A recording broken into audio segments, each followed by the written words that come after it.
కార్తీక పురాణం 16వ అధ్యాయం ప్రారంభం. దీపస్తంభ విశిష్ట్యము. జనక మహారాజా, ఈ కార్తీక మాసంలో చేసే ఏ చిన్న పుణ్యకార్యమైనా అనంతమైన ఫలితాన్ని ఇస్తుంది.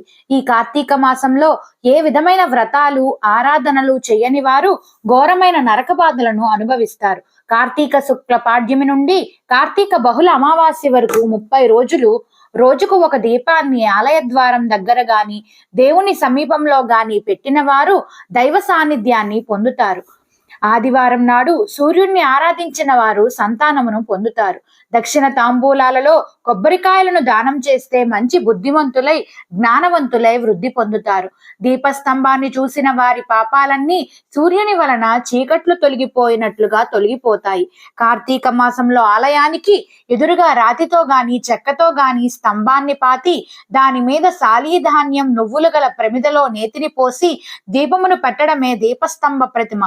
దీని వలన దీపస్తంభంగా ఉన్న మానుకు పునర్జన్మ లభించిన కథ ఒకటి చెబుతాను విను అన్నాడు వశిష్ఠుడు.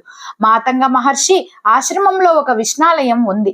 ఆ ఆలయానికి ఒక కార్తీక మాసంలో మునులందరూ వచ్చి షోడశోపచారాలతో స్వామిని సేవిస్తూ కార్తీక మాస వ్రతాన్ని ఆచరిస్తున్నారు. వారిలో ఒక వృద్ధుడైన మునీంద్రుడు మిగిలిన వారితో, మునులారా, వచ్చే కార్తీక పూర్ణమి నాడు ఆలయంలో దీపస్తంభాన్ని పెడదాం. అలా పెట్టడం అత్యంత పుణ్యమైన పని కదా అన్నాడు. మునులందరూ దీపస్తంభం పెట్టడానికి అంగీకరించారు. అందరూ కలిసి అడవిలోకి వెళ్లి ఒక పొడవైన మానును తీసుకొచ్చి ఆలయం ముందు పాతారు. సాలిధాన్యం నువ్వులతో కూడిన నేతి ప్రమిదలో దీపాన్ని వెలిగించి స్తంభం పైన పెట్టి భక్తితో ప్రదక్షిణ నమస్కారాలు చేశారు. తరువాత అందరూ పురాణం వింటున్నారు. ఇంతలో దీపస్తంభం పెలపెలమంటూ విరిగి పడిపోవడం చూసి ఏమిటిదంతా అనుకున్నారు. వారంతా అట్లా చూస్తుండగానే ఆ దీపస్తంభం నుండి ఒక మానవుడు బయటకు వచ్చి వారికి నమస్కరించి మునులందరూ ఆశ్చర్యపోయారు. నిలబడ్డాడు. మునులందరూ ఆశ్చర్యపోతున్నారు.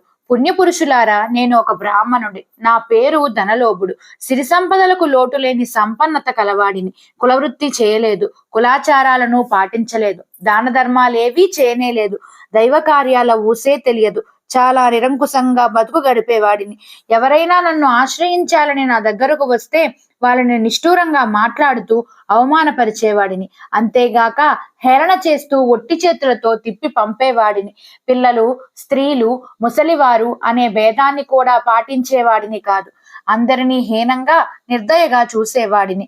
అందుకనే నేను అనేక జన్మలు ఎత్తి నానా నరక యాతనలు అనుభవించి చివరికి అడవిలో చెట్టునై పుట్టాను. ఎండకి ఎండుతూ, వానకి తడుస్తూ, గాలికి ఊగుతూ బ్రతుకుతున్నాను. మీరంతా అడవికి వచ్చి నన్ను నరికి తీసుకొచ్చి పొడవైన మానుగా చెక్కి ఆలయం ముందు నిలబెట్టారు. నా మీద నేతి దీపాన్ని కూడా వెలిగించి పెట్టారు. మీరు చేసిన ఈ పని వలన నాకు చెట్టు జన్మ తొలగిపోయింది, మానవ జన్మ లభించింది. గడిచిన జన్మల జ్ఞాపకాలు మొదలవుతున్నాయి. పుణ్యపురుషులారా, పరమ నికృష్టమైన బ్రతుకు గడిపిన నాకు ఈ మానవ జన్మ ఎందుకు లభించిందో, ఎలా లభించిందో వివరించమని వేడుకున్నాడు. మునులు, ఓ ధనలోభి, ఇది పరమ పవిత్రమైన పుణ్యప్రదమైన కార్తీక మాసం. ఈ మాసంలో చేసిన ఏ చిన్న పుణ్యమైన పని అయినా అపారమైన ఫలితాన్ని కలిగిస్తుంది. సన్మార్గులకు, దేవతారాధన చేసే వాళ్లకు కలిగే పుణ్యం ఎంత అని చెప్పనలని కాదు.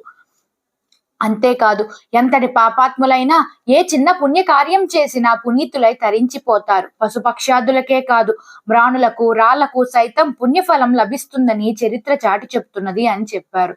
వాళ్ళలో ఒక మునీశ్వరుడు తన యోగ దృష్టితో పరిశీలించి చూసి, ఆలయంలో దీపాన్ని మోసిన కారణంగా అంతకు ముందు నువ్వు చేసిన పాపాలన్నీ పటాపంచలైపోవటం వలననే నీకు మరలా మానవ జన్మ లభించింది అని చెప్పాడు.